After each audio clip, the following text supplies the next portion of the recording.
Hello friends, तो आप सभी का एक बार फिर से स्वागत है आपके अपने चैनल ऑलराउंडर सिविल इंजीनियर्स पे। तो फ्रेंड्स, जैसा कि आपने टाइटल से ये चीज़ समझ ही लिया होगा कि आज हम किस टॉपिक पे बात करने वाले हैं। तो जी हाँ, आपने सही समझा। आज हम बहुत ही इम्पोर्टेंट टॉपिक पे बात करने वाले हैं, जो है किसी भी हम फुटिंग फाउंडेशन या कॉलम कास्टिंग करने से पहले वो कौन सा मोस्ट इम्पॉर्टेंट चीज़ है जो हमें बिल्कुल से बिल्कुल चेक करना ज़रूरी होता है। तो चलिए फ्रेंड्स, सीखते हैं। तो दोस्त, चाहे हम क्लाइंट के इंजीनियर हों या कॉन्ट्रैक्टर के इंजीनियर हों, फुटिंग कास्टिंग करने से पहले हमें बहुत से मोस्ट इम्पॉर्टेंट चीज़ को चेक करना ज़रूरी होता है, ताकि हमारा स्ट्रक्चर कमज़ोर ना हो। तो चलिए फ्रेंड्स, सबसे पहले हम बात करते हैं रोटेशन की। तो हम जैसे भी साइट पे जाते हैं, सबसे पहले हमें रोटेशन ऑफ कॉलम चेक करना ज़रूरी होता है, ताकि फुटिंग फाउंडेशन से कॉलम जुड़ा हुआ होता है, और अगर हम फुटिंग कास्टिंग कर देंगे तो फिर कॉलम का स्टील चेंज करना थोड़ा मुश्किल हो जाता है। इसलिए हम सबसे पहले हम कॉलम का रोटेशन चेक करते हैं। कॉलम में जो स्टील लगा हुआ है उसका करेक्ट डाया है या नहीं, ये चीज़ चेक करते हैं। ठीक है। अब कॉलम का रोटेशन से क्या मतलब है? तो रोटेशन मतलब कि देखिए, कॉलम मान लीजिए ये नॉर्थ डायरेक्शन शो कर रहा है, ये मेरा जो एरो है। ठीक है। तो कॉलम का रोटेशन चाहे तो मेरा ऐसा होगा, चाहे ऐसा होगा। तो अकॉर्डिंग टू ड्राइंग्स कैसा है वैसा ही बिल्कुल साइड पर भी वैसा ही उसी रोटेशन का होना चाहिए। अगर ड्राइंग में मेरा इस डायरेक्शन में है तो साइड पे भी इसी डायरेक्शन में कॉलम का रोटेशन होना चाहिए।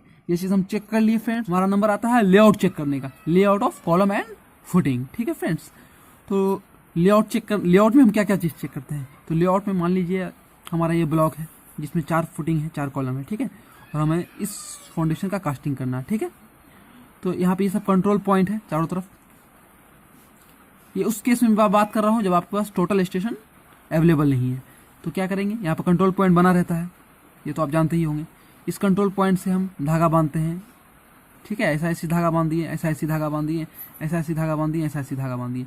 अब इस धागा के रिफरेंस में हम चेक करते हैं कि ड्राइंग में इस ग्रिड, जिसको हम ग्रिड लाइन कहते हैं, इससे इधर मेरा कॉलम और फुटिंग कितना है, इस धागा से इधर मेरा कॉलम फुटिंग कितना है, इस धागा से इधर मेरा कॉलम फुटिंग कितना है, इस धागा से इधर मेरा कॉलम फुटिंग कितना है।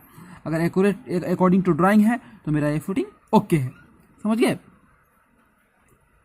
और इसके बाद हम क्या चेक करते हैं? इसके बाद हम अगर इधर भी कॉलम या कॉलम ऊपर कास्टिंग हुआ है तो इस कॉलम से इस कॉलम के बीच का डिस्टेंस चेक कर लेते हैं। तो डिस्टेंस कैसे चेक करेंगे? मान लिया इसका सरिया ऊपर निकला हुआ है, इसका भी निकला हुआ है। कास्टिंग करने से पहले सरिया निकला ही होता है, तो इससे इसका बीच का डिस्टेंस ड्राइंग में कितना दे रहा है, कॉलम के आउटर फेस से आउटर फेस का। ठीक है। उसमें जोड़ देते हैं दोनों कॉलम का कवर। ठीक है। मान लिया अगर ड्राइंग में दिया हुआ है 2 मीटर, ठीक है, तो 40 mm इसका कवर होगा, 40 mm इसका कवर होगा। कितना होगा? 2 मीटर 80 mm इसके बीच का डिस्टेंस होगा, सरिया टू सरिया। समझ गए ना बात को आप, हम क्या बोल रहे हैं? अगर दोनों का कॉलम का कास्टिंग नहीं हुआ है, सिर्फ सरिया दिया हुआ है तो ठीक है।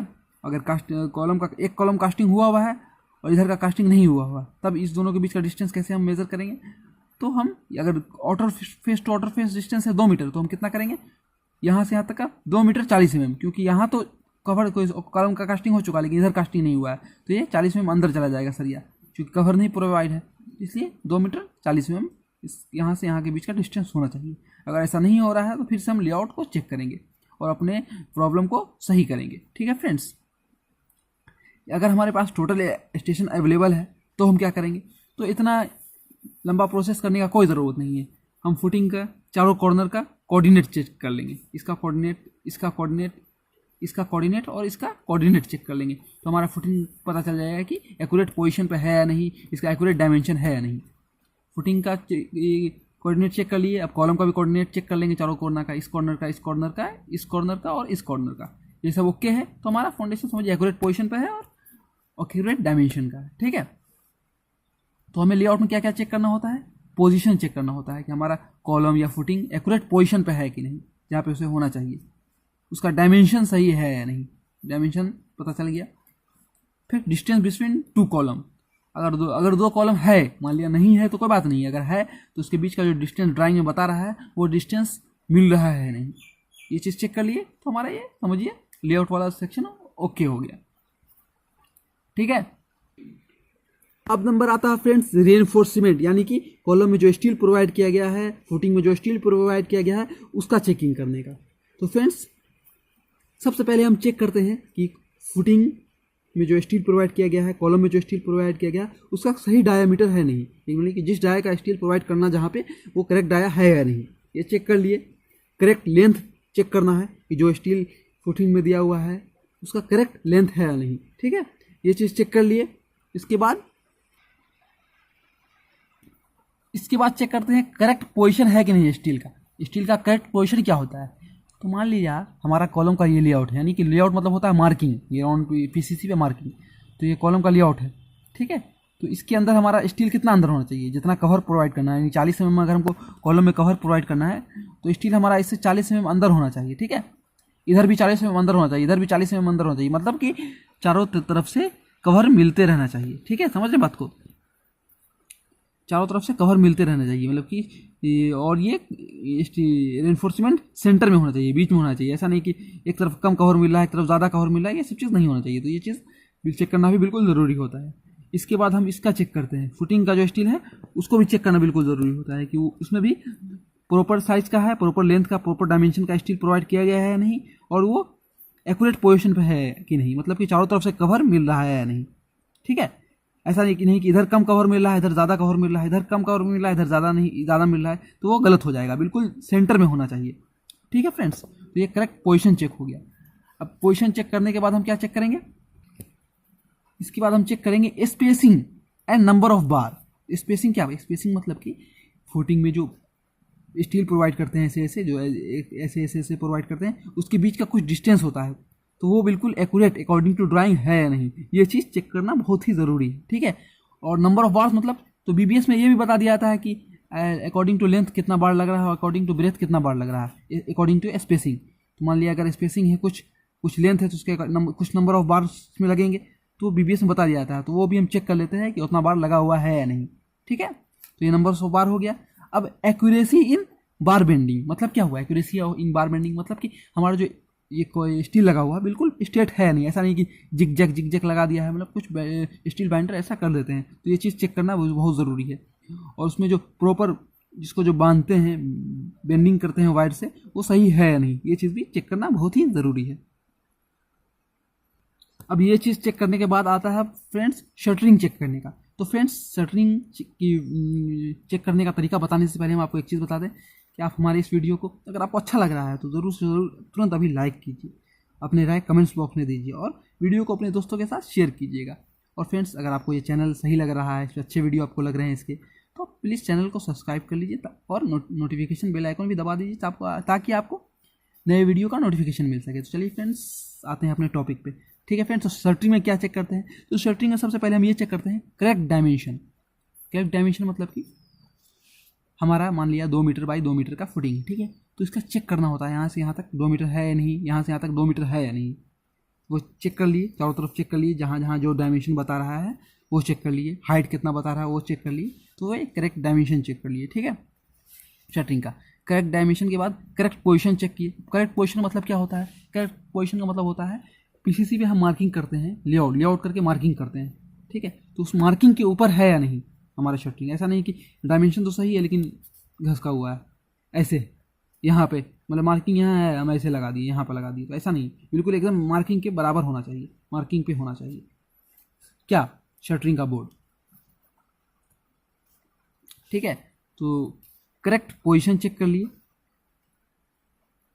स्ट्रेट बोर्ड मतलब कि बोर्ड जो हमारा है मान लिया यहाँ पर ऐसे लगा हुआ तो बिल्कुल सीधा होना चाहिए, ऐसा नहीं कि कई बार होता है कि बोर्ड टेढ़ा मेढ़ा होता है, जो शटरिंग बोर्ड होता है, वुडन बोर्ड या जो चीज़ का बोर्ड होता है वो टेढ़ा मेढ़ा होता है, तो वो चीज़ नहीं होना चाहिए, वो बिल्कुल स्ट्रेट होना चाहिए ताकि हमारा फिनिशिंग के साथ कास्टिंग हो सके फुटिंग का, ठीक है।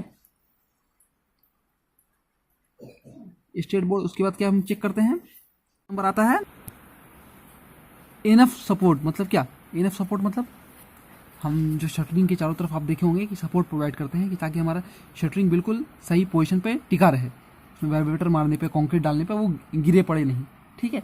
तो उसमें जो सपोर्ट प्रोवाइड करते हैं वो बिल्कुल प्रॉपर होना चाहिए ताकि हमें वो उसमें कंक्रीट डालें, वाइब्रेटर चलाएं तो झुके उके नहीं, ठीक है। NF support. तो दोस्त ये तो हो गया एनएफ सपोर्ट का शटरिंग में। अब इसके बाद नंबर आता है ऑयलिंग। मतलब कि अगर आपके शटरिंग बोर्ड में ऑयल यानी कि ग्रीस लगा हुआ है नहीं, ग्रीस इसलिए लगाते हैं ताकि कंक्रीट शटरिंग में सटे नहीं और मेरा शटरिंग हटाने के बाद बिल्कुल फ्रेश कंक्रीट दिखे, उसमें कोई हनीकम नहीं आए, ठीक है। तो हनीकम से बचाने के लिए हम ऑयल लगाते हैं, यानी ग्रीस लगाते हैं, काला कलर का होता है वो बोर्ड पे, शटरिंग बोर्ड पे, ठीक है।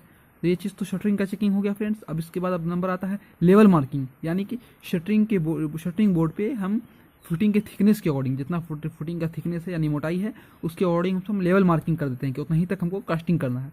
तो वो मार्किंग करना भी बिल्कुल ज़रूरी होता है, ठीक है, क्योंकि हो सकता है बोर्ड कहीं ज़्यादा ऊंचा हो तो उसको फुल तो नहीं भरना है, जितना थिकनेस हमें चाहिए उतना ही भरना है। वो मार्किंग करना बहुत ज़रूरी होता है शटरिंग बोर्ड पे, ठीक है फ्रेंड्स। अब बात करते हैं कवर ब्लॉक का। तो कवर ब्लॉक मतलब कि अब जितना भी हमारा स्टील का कवर दिया गया तो उसमें एक कंक्रीट का कवर ब्लॉक भी डालना ज़रूरी होता है, वो चेक करना बिल्कुल ज़रूरी होता है। अब ये कवर ब्लॉक अलग अलग होता है, साइड में अलग साइज़ का कवर ब्लॉक लगता है, फुटिंग के बॉटम में अलग साइज़ का कवर ब्लॉक लगता है, तो वो चीज़ चेक करना बहुत ही ज़रूरी होता है। और लास्ट में नंबर आता है क्लीनिंग का। क्लीनिंग मतलब कि साइड पे शटरिंग लगाने के समय, स्टील बाइंडिंग के टाइम में बहुत सारे मिट्टी मतलब कि फुटिंग के अंदर चला जाता है, ठीक है, कास्टिंग करने से पहले मिट्टी, पॉलीथीन, ग्रीस, तो उन सब का क्लीनिंग होना बहुत ज़रूरी है बिफोर कास्टिंग। अगर सरिया पे कोई भी ग्रीस लगा हुआ है, यानी कि शटरिंग में जो ऑयल लगाते हैं शटरिंग ऑयल, वो अगर सरिया पे लग गया है, यानी कि स्टील बार पे लग गया है, तो वो कंक्रीट और बार के बीच बाउंड होने नहीं देगा, ठीक है, ग्रिप बनने नहीं देगा, तो वो भी बिल्कुल हटा लेना बहुत ज़रूरी है, ठीक है। तो कास्टिंग करने से पहले क्लीनिंग बहुत ज़रूरी है। तो ठीक है फ्रेंड्स, अभी के लिए बस इतना ही, बस इसका आप ध्यान रखिए जो दिख रहा है आपको स्क्रीन पे। तो बाय, टेक केयर।